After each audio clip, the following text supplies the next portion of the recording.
Je voudrais quand même remercier Ka'al HaKadosh. Je vous transmettrai mes remerciements aux autres Haverim qui ne sont pas là pour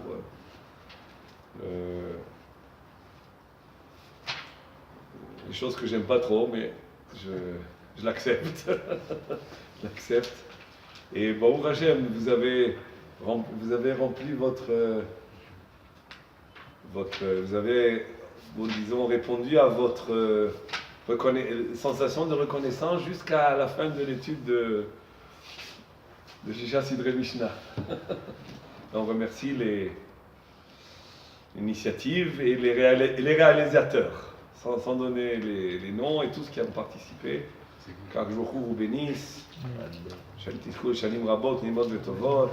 Et l'essentiel pour nous, c'est se sentir toujours Ine Matov, Umanaim, Shevet Achim, Gamia Achat, que puisse ensemble toujours étudier ensemble et rajouter dans l'étude et dans l'union. Baruch, comme d'habitude, il était à la source de tout. J'ai dit, il y a de tout, il y a des coupables. Il y a des coupables. La Mishnah, on fait la lacha carrément, on se rappelle, c'est quoi le résultat des courses? C'est clair qu'il y a des Mishnah comme ça, vous donnez la lacha carrément à la fin. Oui. Le Barthénoura en général, il donne la lacha. Dans notre cas, nous, la lacha est comme Chachamim, on donne la. Oui, mais elle a été donnée beaucoup plus tard par Rabbi Yosef. J'ai pas compris la question. Je demande si nous, on va dire la lacha. Ouais. On reste pas sur la fin de la Mishnah sans connaître la lacha. Non, en général, on ramène la lacha. D'accord. Mais qui c'est là Barthénoura, Rabbi Yosef Karo, c'était Arbe, Acharé Barthénoura. Pas Arbe Acharé, non. Barthénoura, il n'a pas connu le Shulchan Aruch. Non. Barthénoura, il était à peu près pas loin de l'époque de Rabbi Yosef Karo, mais lui, il était à Yerushalayim, et Rabbi Yosef Karo, il était à Tzfat. Oui, mais c'est lui qui fixe, c'est Rabbi Yosef Karo. Pour nous. Pas pour nous. Le résultat des cours, c'est beaucoup après. Oui, mais le Barthénoura, en général, il va comme le Rambam. Le Rambam était déjà là, il tient compte du Rambam d'une manière pratiquement... Pourquoi on choisit le Barthénoura pour la Mishnah en général? D'abord, on fait pas que le Barthénoura. Nous, ici, on ne fait pas que le Barthénoura. On fait beaucoup de choses. Je ramène. Le Barthénoura, tout le monde l'étudie parce que c'est le premier commentaire, disons, accessible qui a été écrit. Le Pirouche du Rambam sur la Mishnah, il y a un Pirouche entier du Rambam sur la Mishnah qui a été écrit en arabe, qui a été traduit. Et on l'étudiait, mais il n'est pas toujours aussi accessible. D'abord, parce que le Rambam n'a pas connu Rashi, alors que le Barthénoura, lui, il tient compte et de Rashi et de Rambam. Des fois, dans son langage, il est plus clair parce qu'il a écrit directement en hébreu, alors que le Rambam, il a écrit en arabe et après ça a été traduit. Il a écrit ça très jeune, à 20 ans peut-être, le Pirouche al-Kol Shisha Sidrei Mishnah. Le Pirouche Mishnah du Rambam. Le Barthénoura, on le fait, il faut savoir que le Barthénoura, c'est pas nouveau, c'est pas ni 100 ans, ni 200 ans, il s'agit de 500 ans à peu près. Barthénoura, c'est un homme qu'on ne connaît pas tellement, mais qui a eu le mérite d'être ceux qui ont construit Yerushalayim. Il est arrivé ici, Yerushalayim était en ruine. Et lui, il a organisé la construction de ce qu'il pouvait construire. אם הרב מעוניין, אפשר לעשות אותו טיול שארגן ידידי מספס, אפשר לעשות טיול בירושלים, לקבר של ברטנורה, שמצאו אותו לא מזמן. לא מזמן, il n'y a pas longtemps qu'ils ont trouvé sa tombe. בפירוש ברטנורה, פה קבעו ברטנורה. זה באמת סיור... Mais... Tu as compris ta prochaine mission? Mais c'est vrai qu'il y avait si on veut déjà tourner, on aurait pu tourner. Si on veut tourner, on aurait pu tourner. Si on voulait tourner, on pouvait tourner à Hebron même. Avner Ben Ner, Ruth à Moavia. Il faut. À Hebron. On retourne. Il y a le Chesed d'Avraham, le Chesed d'Avraham, Rabbeinu Avraham Azoulay. Il y a quoi voir dans les parages, hein, pas loin. C'est vrai, on n'a vu personne d'ailleurs, il n'est pas un arabe. Bon, Ruth à Moavia, c'est en haut, il y a une petite bête midrash. Il y a un petit. C'est Madim. Mais est-ce que et Ishaï, Kever Ishaï. Kever Ishaï, c'est à côté. C'est sûr qu'ils sont là-bas? Cachés. Massoret. C'est le Harry, non, qui a découvert et qui a... Non, on a des, disons, bon, on a des témoignages de rabbinim qui ont tourné il y a 700 ans, qui se trouvaient en Espagne et en France, qui ont fait des voyages. Il y a le Rabbi Binyamin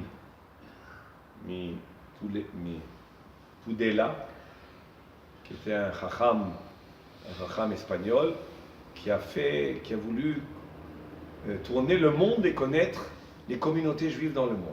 Et il est arrivé en Eretz Israël, qui était le but central de son voyage, et il raconte ce qu'il a vu ici. Et ce qu'il raconte, c'est ce qu'on connaît aujourd'hui.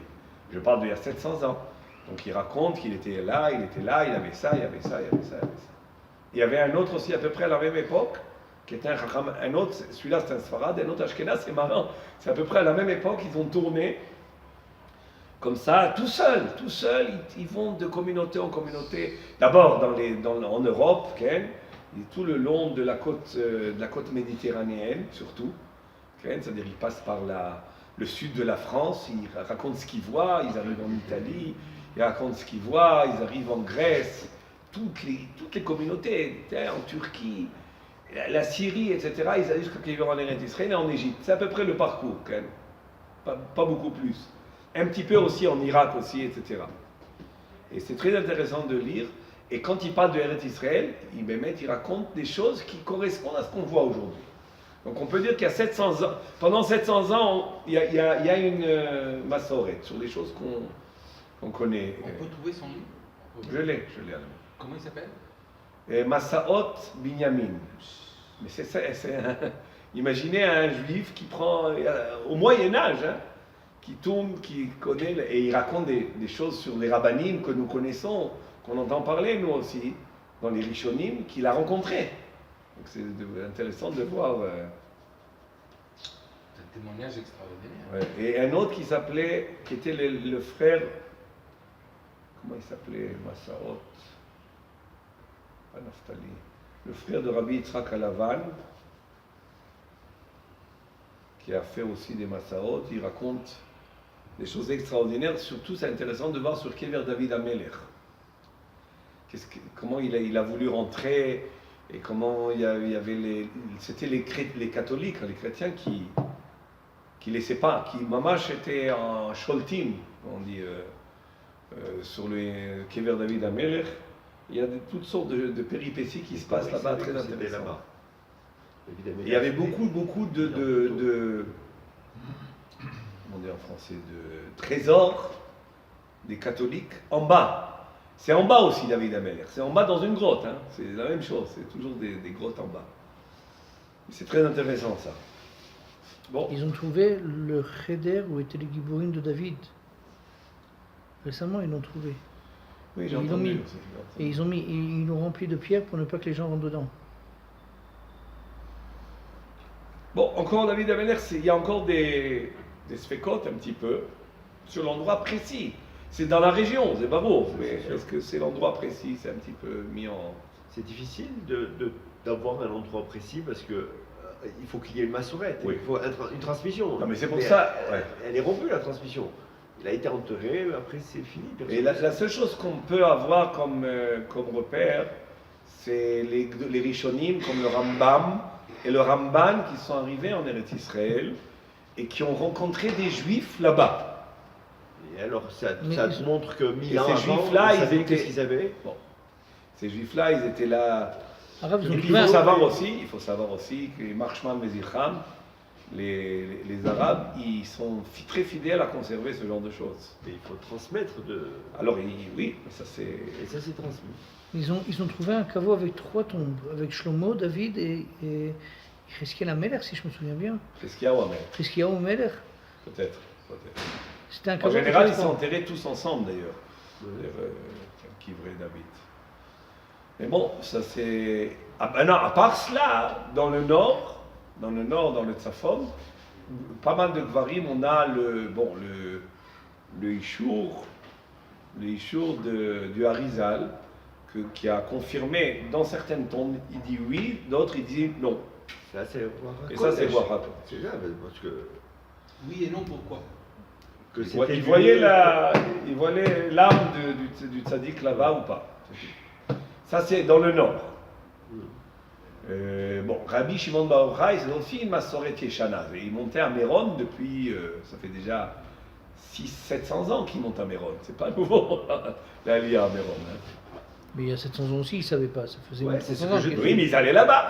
Ils allaient. À cet endroit. Un moment, ça a été dit, et après S'ils se sont trompés à 700 ans, on se trompe encore aujourd'hui. Voilà, exactement, c'est compris. Oui, mais il y a des massorotes, les gens, je dirais, pourquoi là et pas là-bas, bon, c'est pas, je veux dire, il y a aussi Shnei Zdadim. Marat Amarpela, c'est plus fort encore. Parce que dans la Torah, c'est écrit qui. Oui, mais je veux dire, il y a Le- la le- massorette qui s'est conservée mieux par rapport à Marat Amarpela et Kever Rachel aussi. Qu'est-ce qu'on peut faire? C'est écrit. Hein? Comme il dit, c'est écrit. Non, Mais c'est où? écrit, je ne sais pas où c'est. Précis, je sais pas. Le fait que c'est écrit, je ne sais pas où c'est. C'est pas précis. Mais si, on sait. Kever Rachel, on en parle dans plusieurs endroits. Même dans le livre de Shmuel, on te parle de Kever Rachel. Sur la route. Il y a Kever Rachel. Mais savoir est-ce que c'est précisément là ou. C'est pas évident. Mais bon, disons que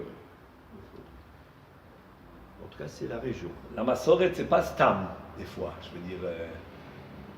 Est-ce qu'il y a eu un arrêt complètement des Juifs qui étaient là-bas? Est-ce que.